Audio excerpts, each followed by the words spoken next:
Welcome to the channel physics में DG. हम लोग वेव ऑप्टिक्स पढ़ते चले जा रहे हैं। उसी क्रम में आज नया फिनोमेनन पढ़ेंगे, वो है पोलराइजेशन। क्या है पोलराइजेशन, कैसे होता है, किससे होता है, क्या फ़ायदे हैं, ये सारी चर्चा इस वीडियो में मैं करूँगी। हाँ, आप इसको शुरू से अंत तक देखिएगा और एक बात और, चैनल को सब्सक्राइब करना कतई मत भूलिएगा। हम जानते हैं कि ट्रांसवर्स वेव मोशन और लॉन्गिट्यूडनल वेव मोशन क्या है। ट्रांसवर्स वेव्स क्या होती हैं, जिनमें वेव के चलने के परपेंडिकुलर डायरेक्शन में वाइब्रेशंस होते हैं, और longitudinal waves the direction of propagation of waves and vibrations are taking place parallel to each other, एक ही डायरेक्शन में होते हैं दोनों। हमने देखा है कि ट्रांसवर्स और लॉन्गिट्यूडनल वेव्स हर तरीके के फिनोमेनन जो अब तक अभी हमने पढ़े हैं, इंटरफेरेंस, डिफ्रैक्शन, रिफ्रैक्शन, वो शो करती हैं। हाँ, आज जो हम पढ़ने जा रहे हैं पोलराइजेशन, ये सिर्फ ट्रांसवर्स वेव्स शो करती हैं। ये transverse waves can be polarised, not the longitudinal ones. तो जानते हैं कि क्या है पोलराइजेशन। आज चलिए चर्चा करते हैं। सबसे पहले आप देखिए, अगर कोई वेव की चलने की डायरेक्शन है ये, ठीक है, और उसके परपेंडिकुलर प्लेन में ये इलेक्ट्रिक वेक्टर है या एक वेक्टर है, वाइब्रेशंस हैं, ये मैंने इस तरीके से बना दिए, तो ये सारे वाइब्रेशंस क्या हैं, वेव के चलने के परपेंडिकुलर प्लेन में हर डायरेक्शन में है। ये बात समझ में आ रही है आपको। ये वेव है, ये है डायरेक्शन ऑफ प्रोपोगेशन। मैं इसको यहाँ पे लिख दूँ, डायरेक्शन ऑफ प्रोपोगेशन। प्रोपोगेशन मतलब वेव इसी डायरेक्शन में आगे बढ़ रही है, ठीक है। अब इसके परपेंडिकुलर ये प्लेन है, तो इस प्लेन में हर डायरेक्शन में वाइब्रेशंस हैं, हर डायरेक्शन में, ठीक। ऐसी वेव कहलाती है अनपोलराइज्ड वेव। अगर क्या कर दिया जाए कि इस वेव में केवल ऐसे वाइब्रेशंस बचें जो सिर्फ एक डायरेक्शन में हों, परपेंडिकुलर प्लेन में तो हों लेकिन सिर्फ एक डायरेक्शन, सिर्फ ये वाले बचें वाइब्रेशंस, ठीक। ये कैसे हैं, जो वेव की चलने की ये डायरेक्शन है, यही डायरेक्शन ऑफ प्रोपोगेशन, और उसके परपेंडिकुलर प्लेन में सिर्फ एक डायरेक्शन में है, ये क्या कहलाती है, पोलराइज्ड वेव। इसे पोलराइज्ड वेव क्यों कहते हैं, क्योंकि सारे वाइब्रेशंस हैं वो अब कन्फाइंड होके, रेस्ट्रिक्ट होके केवल एक प्लेन में perpendicular to the direction of propagation आ गए। तो ये पहले आपको पता होना चाहिए कि अनपोलराइज्ड वेव और पोलराइज्ड वेव का मतलब क्या है, समझ गए। अनपोलराइज्ड में डायरेक्शन ऑफ प्रोपोगेशन के परपेंडिकुलर हर प्लेन में, डायरेक्शन ऑफ प्रोपोगेशन के परपेंडिकुलर प्लेन में हर डायरेक्शन में, है ना, एक प्लेन में हर डायरेक्शन। और इसमें क्या है, सिर्फ एक डायरेक्शन में। ये वाला ऐसे भी हो सकती है वेव कि अगर ये डायरेक्शन ऑफ प्रोपोगेशन आप दिखाएं तो आप इसमें दिखा दें ऐसे डॉट लगा के। इन डॉट का मतलब समझते हैं क्या होता है, आपने पढ़ा होगा, ये सारे ऐसे वाइब्रेशंस हैं, ये वेव के चलने की डायरेक्शन है और वाइब्रेशंस ऐसे हैं, ऐसे हैं। तो ये भी तो चलने के परपेंडिकुलर प्लेन हुआ, चल ऐसे रही है, प्लेन ऐसे हुआ, इस प्लेन में बस सिर्फ एक सिंगल डायरेक्शन वाले वाइब्रेशन। तो सिंगल डायरेक्शन में परपेंडिकुलर प्लेन में अगर वाइब्रेशंस हैं तो ये दोनों ही वेव कैसी हैं, पोलराइज्ड वेव। ये ऐसे परपेंडिकुलर टू द बोर्ड आ रहा है और ये क्या है, in the plane of board, but दोनों ही वाइब्रेशंस कैसे हैं, perpendicular in a plane perpendicular to the direction of propagation. तो इस ऐसा नेचर से ये नेचर होना ही पोलराइजेशन है। मतलब क्या है, the process of restricting the vibrations from all directions in a plane perpendicular to the direction of propagation to only in one direction, allness to oneness. यही फिनोमिनन का नाम क्या है? Polarization. Transverse waves can be polarized. कैसे समझेंगे? एक string experiment से समझते हैं। एक यहाँ पर हमने एक स्ट्रिंग ले ली ए बी, इसका नाम है, और बी एंड पर वो फिक्स्ड है एक वॉल में, ठीक है। और दो शीट्स ले ली कार्डबोर्ड के, जिसमें हमने स्लिट काट ली, एक ये स्लिट एक ये स्लिट दिख रही है, ठीक है। अब क्या होता है कि अगर एक एंड बंधा हुआ है स्ट्रिंग का और दूसरा एंड ए, जिसमें हम ट्रांसवर्स वेव मोशन प्रोड्यूस करा रहे हैं, और किसी भी डायरेक्शन में हम जर्क दे सकते हैं, किसी भी डायरेक्शन में जर्क दे सकते हैं ए से S1 के पहले तक की, तो इसको हम मान सकते हैं कि ये कौन सी वेव हो गई? अनपोलराइज्ड। मतलब किसी भी डायरेक्शन में कोई भी जो ऑसिलेशन है वो डायरेक्शन ऑफ प्रोपोगेशन के परपेंडिकुलर प्लेन में कैसे भी हो सकता है। ऐसे किसी तरीके से हम इसको जर्क दे सकते हैं AS1 तक की डोरी को। होता क्या है कि जब वो जर्क्स यहाँ से S1 से ट्रांसमिट होंगे तो केवल वही वाले वाइब्रेशंस पास होंगे जो स्लिट से ऐसे पास हो सकते हैं। मतलब यहाँ जो AS1 तक की वेव तो अनपोलराइज थी, और यहाँ वेव्स क्या हो गई? पोलराइज। केवल वे वेक्टर पास होंगे जो कि इस स्लिट से, स्लिट की लेंथ के अकॉर्डिंग इसमें से पास हो सकते हैं, डायरेक्शन ऑफ प्रोपोगेशन के परपेंडिकुलर हैं, ठीक है। और परपेंडिकुलर प्लेन में सिर्फ एक ही डायरेक्शन वाले। अब इससे हम ऐसे वाले वेक्टर्स पास नहीं हो सकते। तो AS1 तक की जो जर्क देकर हमने प्रोड्यूस किए थे वाइब्रेशन हर डायरेक्शन में, हम कह सकते हैं अनपोलराइज्ड वेव थी। और यहाँ S1 से केवल वही वेव पास हो रही है, वही वाइब्रेशंस पास हो रहे हैं जो परपेंडिकुलर प्लेन में एक डायरेक्शन में है। क्या होते हैं परपेंडिकुलर प्लेन में एक ही डायरेक्शन वाले वाइब्रेशंस? क्या कहलाती है ऐसी वेव? पोलराइज्ड। तो S1 ने क्या किया? पोलराइज्ड कर दिया वेव को। मतलब वेव से केवल एक ही डायरेक्शन वाले वाइब्रेशंस पास हुए। अब S2 भी इसी के पैरेलल है, तो ये यहाँ पर भी वैसे ही पोलराइज्ड वेव एंड तक पहुँच जाएगी। हाँ, अगर S2 को इसके परपेंडिकुलर कर दें। अब हम देखते हैं यहाँ पर कोई वेव नहीं मिलती। यहाँ पर क्या है? No wave. इसका मतलब क्या हुआ कि S2 से अगर हमने उसकी पोजीशन पहले हमने यूं रखा था परपेंडिकुलर प्लेन में, अब हमने कैसे रख दिया है? ऐसे। अब आप देख रहे हैं कि जो पोलराइज्ड वेव थी S1 से, वो S1 वाली वेव वही यहाँ पर A है, यही B नाम है, सेम स्ट्रिंग। इस केस में जो S1 से पोलराइज्ड वेव हो चुकी थी, अब वो इससे आगे नहीं पास हो पा रही है। इसका मतलब हो गया कि जो S2 है उसने केवल उन वाइब्रेशंस को अपने से पास कर सकती थी जो इसी डायरेक्शन ऑफ प्रोपोगेशन के परपेंडिकुलर प्लेन में हो। वो S2 से अब तो पास नहीं हो सकते, S1 से तो पास हो गए, S2 से वो पास नहीं हो पा रहे। क्या मतलब हुआ कि transverse waves can be polarised. अगर लॉन्गिट्यूडनल वेव्स के लिए आपसे कहा जाता क्यों भाई ऐसा, तो हम लॉन्गिट्यूडनल वेव्स के लिए भी करके देखें। तो लॉन्गिट्यूडनल वेव अगर होती तो लॉन्गिट्यूडनल वेव में तो लेंथ वाइज वाइब्रेशंस होते, जिस डायरेक्शन में वेव चल रही है उसी डायरेक्शन में क्या होते? वाइब्रेशंस भी।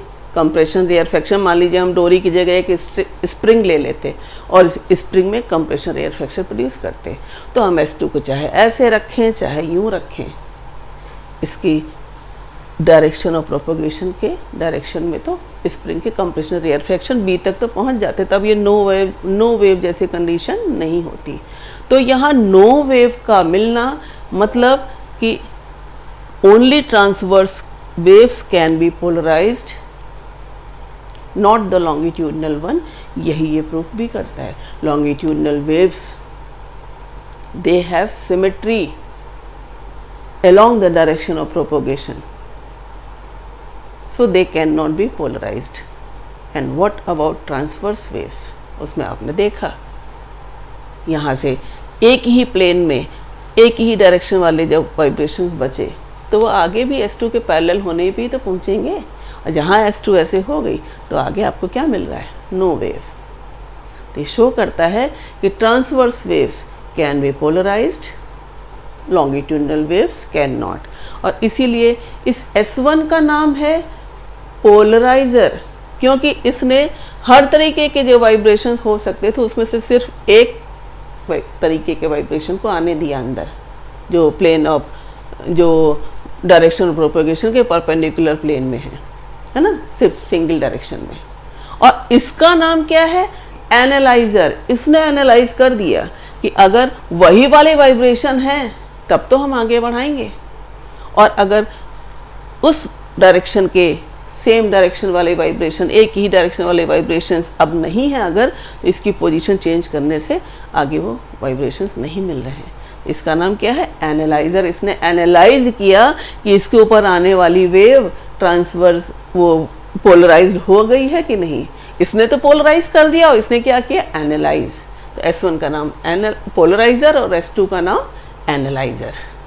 तो अब एक क्वेश्चन पूछा जाता है कि longitudinal waves can not be polarised, क्या होगा जवाब, longitudinal waves are symmetrical about the direction of propagation. यहाँ पर एक स्प्रिंग ले लो, तो आप S2 का ऐसे रखो चाहे ऐसे रखो, आप देख रहे हैं कि स्प्रिंग में कंप्रेशन रेयरफेक्शन इसी उसकी लेंथ के अकॉर्डिंग ही तो होते हैं। Direction of propagation of wave और कंप्रेशन रेयरफेक्शन दोनों सेम ही पैरेलल ही तो चलते हैं, है ना। तो वो यहाँ पर आपको मिलते। तो रीज़न क्या है, लॉन्गिट्यूडनल वेव्स क्यों नहीं पोलराइज हो सकती, क्योंकि वो सिमेट्रिकल होती है about the direction of propagation. हाँ, अब आप देखिए meaning of ordinary polarise light अगर है तो आपको समझ में आ गया होगा। ऑर्डिनरी पोलराइज लाइट में लाइट के 3 कंपोनेंट्स सब पढ़ चुके हैं। लाइट को कहते हैं इलेक्ट्रोमैग्नेटिक वेव, उसमें इलेक्ट्रिक वेक्टर होता है, मैग्नेटिक वेक्टर होता है, डायरेक्शन ऑफ प्रोपोगेशन होता है, तीनों एक दूसरे के परपेंडिकुलर होते हैं, है ना। हम यहाँ पर जब लाइट की बात करते हैं तो लाइट में मैं केवल एक वेक्टर, इलेक्ट्रिक वेक्टर दिखाती हूँ। तो अब अगर अनपोलराइज्ड लाइट है और पोलराइज्ड लाइट है, we are talking about light wave, तो कहा जाता है light waves can be polarised and sound waves can not. तो जवाब वही है, चाहे वो ट्रांसवर्स और लॉन्गिट्यूडनल के क्वेश्चन को करके पूछा जाए, चाहे लाइट और साउंड में, sound longitudinal, light electromagnetic wave transverse. तो अब अगर कोई वेव ऐसे दिखाई जाती है जिसमें वेव के चल, ये डायरेक्शन ऑफ प्रोपोगेशन है और ये एक इलेक्ट्रिक वेक्टर हो गया।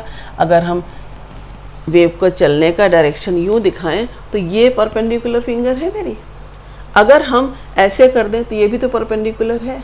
तो हर डायरेक्शन में इलेक्ट्रिक वेक्टर है, तो उसको हम शो कर सकते हैं ऐसे, ये हो गई अनपोलराइज्ड लाइट, ठीक है।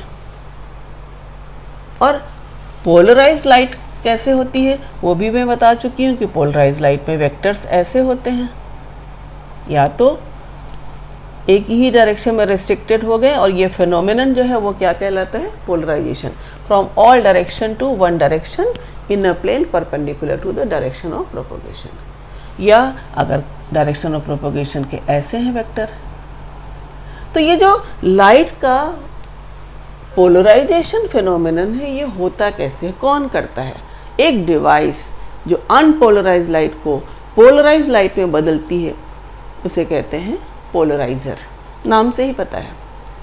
तो लाइट को कैसे कैसे पोलराइज किया जा सकता है, when unpolarised light fall on that device and it becomes polarised. तो वो कौन सी डिवाइस हो सकती है, लाइट को पोलराइज कर सकते हैं। नंबर 1 हम बता रहे हैं पोलराइज़र के बारे में। तो पोलराइज़र कौन कौन होते हैं वो आप देखिए। पहला तो होता है, अगर मैं बात करूं तो निकोल प्रिज्म।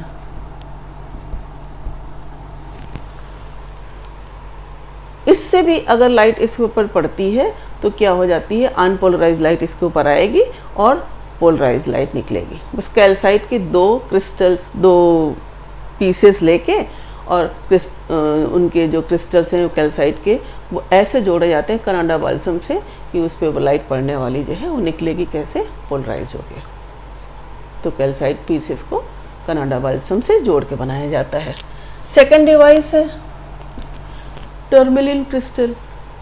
तो टर्मलिन क्रिस्टल भी उसके ऊपर पड़ने वाली लाइट अगर आ रही है तो अनपोलराइज लाइट को पोलराइज बनाता है, और उससे वो क्या करता है कि ऐसे डिज़ाइन किए जाते हैं कि उनके एक्सिस, जो ऑप्टिक एक्सिस, पास एक्सिस जो होती है, वो उन्हीं में पीसेस में ही कंटेन रहती है। Tourmaline crystal are cut in such a way, ऐसे काटे जाते हैं कि उनका प्लेन जो होता है वो ऑप्टिक एक्सिस उसी में रहे। ऑप्टिक एक्सिस क्या होता है? जिससे लाइट के जो वेक्टर्स हैं, इलेक्ट्रिक वेक्टर्स, वो पास हो जाए। अब टर्मलिन क्रिस्टल के बाद थर्ड नंबर आता है पोलरॉइड का। Polaroid long chain of molecules होती है और दो ग्लास प्लेट के बीच में, इसकी दो शीट के बीच में या दो ग्लास प्लेट के बीच में लॉन्ग चेन ऑफ मॉलिक्यूल्स की एक फिल्म, थिन फिल्म, वो रख दी जाती है।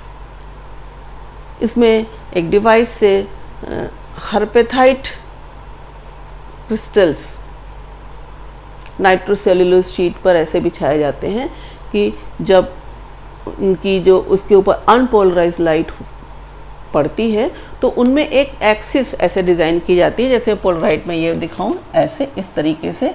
तो इसको कहते हैं पास एक्सिस। ये पास एक्सिस का मतलब क्या है कि अगर इसके ऊपर कोई लाइट आएगी तो उनके वो लाइट में वो वाले इलेक्ट्रिक वेक्टर जो इस एक्सिस के पैरेलल हैं वो क्या हो जाएंगे, इससे पास, और कोई पास नहीं होगा। तो होगा क्या कि पास एक्सिस का मतलब हो गया कि लाइट में अनपोलराइज लाइट्स जब इसके ऊपर डाली जाएगी, पोलराइड के ऊपर, तो केवल एक ही तरीके के तो वेक्टर ये पास करेगा। तो क्या मतलब हो गया, लाइट में अगर एक ही तरीके के वेक्टर हैं, सिर्फ परपेंडिकुलर प्लेन में एक ही डायरेक्शन में, तो पोलराइज लाइट तो कहलाती है वो। तो ये भी क्या कर देता है, पोलराइड लाइट को पोलराइज करता है। अब मैं ये आपको बताऊंगी कि लाइट वेव्स जो कहते हैं ट्रांसवर्स हैं, और यही पोलराइज हो सकती, साउंड वेव्स नहीं हो सकती। तो ट्रांसवर्स हैं नेचर में, और ये कैसे पोलराइज हो सकती हैं अब आप देखिए। मान लिया हमने एक ऑर्डिनरी सोर्स ऑफ लाइट लिया जिसमें हर डायरेक्शन में लाइट वेक्टर्स हैं, इस तरीके से अनपोलराइज लाइट है, ठीक है। ये अनपोलराइज लाइट एक पोलराइजर पर पड़ रही है। तो जब अनपोलराइज लाइट एक पोलराइजर पे पड़ेगी तो मान लिया हमने ये एक पोलराइजर है और ये उसकी पास एक्सिस ऐसे है, ठीक। तो इस पास एक्सिस का मतलब क्या है कि इसके पैरेलल वाले वेक्टर इससे पास हो जाएंगे। तो ये देखिए, ये अगर अनपोलराइज लाइट है और अनपोलराइज लाइट को रिप्रेजेंट करने का तरीका जो होता है वो या तो ऐसे पूरा बनाइए, और एक ये भी तरीका होता है आप ऐसा वेक्टर बना दीजिए और ऐसा, ठीक है। तो अब आप देख रहे हैं कि ये वेक्टर है इसके परपेंडिकुलर प्लेन में, ठीक है, और ये वेक्टर है चलने के परपेंडिकुलर लेकिन in the plane of board, ठीक है। अब इससे ये वाला वेक्टर जो है वो इससे पास हो जाएगा, केवल पास एक्सिस के पैरेलल वेक्टर, इसका नाम है ऑप्टिक एक्सिस, पास एक्सिस, ये पोलराइजर है। तो पोलराइजर P1 ने क्या किया, केवल वही वेक्टर इससे आगे बढ़े जो इसकी एक्सिस के पैरेलल थे।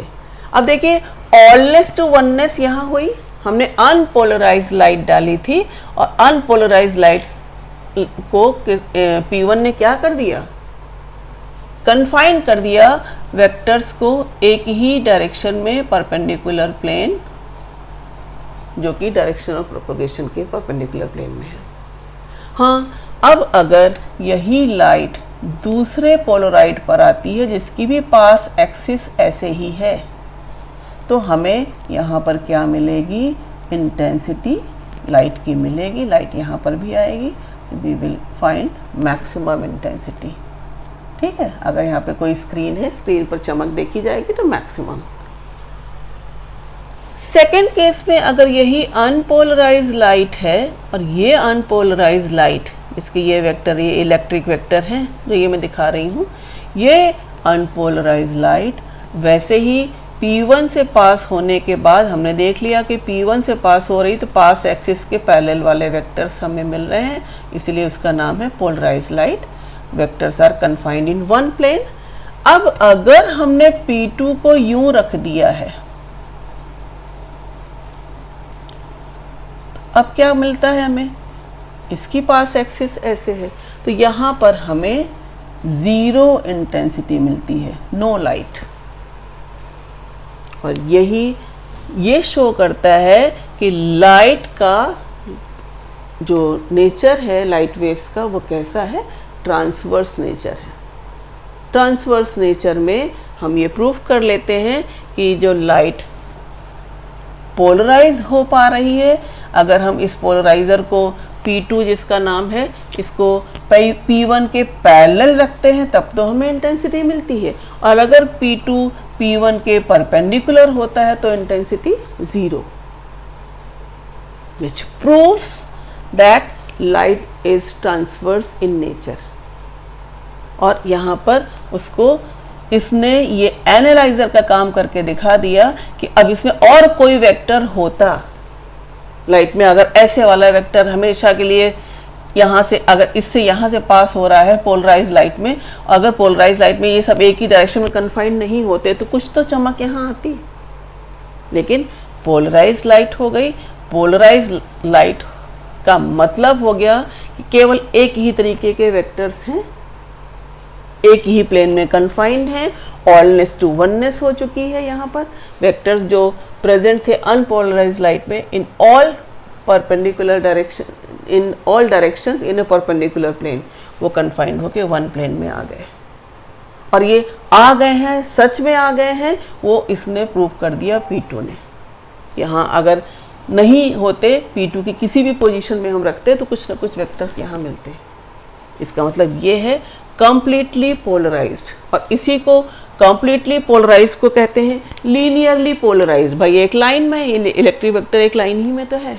प्लेन पोलराइज्ड, एक प्लेन में ही तो पोलराइज्ड है।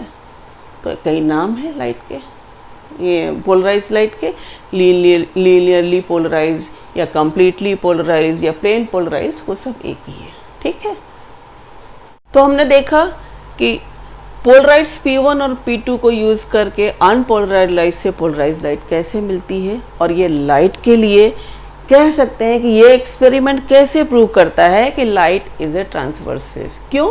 Since the polarization of light can neither be explain by assuming the light propagates as longitudinal nor on the basis of corpuscular theory of light.